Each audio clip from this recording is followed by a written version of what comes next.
Artisti Haacaaluu Hundeessaa lubbuun darbus hojiin isaanii waliin waan jiruuf yaadannoo isaaf ammoo waan isaaf malu kaa'uu qabnaa jedhe artisti Galaanaa Gaaromsaa. Yaadni isaa akkaataa nutti dhiyaatama. Haacaaluun nama hin duune ta'uusaas beeka. Foon namaatu du'a malee seenaan namaa akka hin duune nan beeka. Haacaaluun du'uusaa miila koo mirgaa farka koo mirgaa ija koo mirgaatu bade. Haacaaluun akka hin duunetti yaadus erga Haacaaluun du'ee kaasee waan godhu dhabee waanan gochuu barbaades gochuu dadhabee dubbadheen beeku miidiyaatti. Haacaaluun hiriyaa koo mana hidhaa Karchallee Ambootii kaaseetu. Haacaaluun ilmoo isaa dura ana dhalche. Karaa Haacaaluun baaserra nas ga'e. Gara alaatti imimmaan gara keessaatti dhiiga bo'aan jiraadha. Garuu Haacaaluun wareegameera.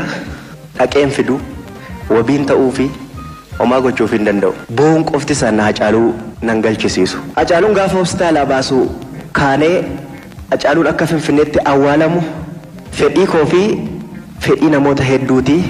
Injiinar Akkalaa naa bilbiltanii mazagaajaatti fidii koottu naan jettanii turtanii maatii isaatiinis wal quunnamsiiseen ture. Obbo Shimallis Abdiisaas naa bilbilanii isteediyeemii Finfinneetti yookaan iddoo Akkalaan siin jedhetti fidii koottu naan jedhanii yaaleen ture.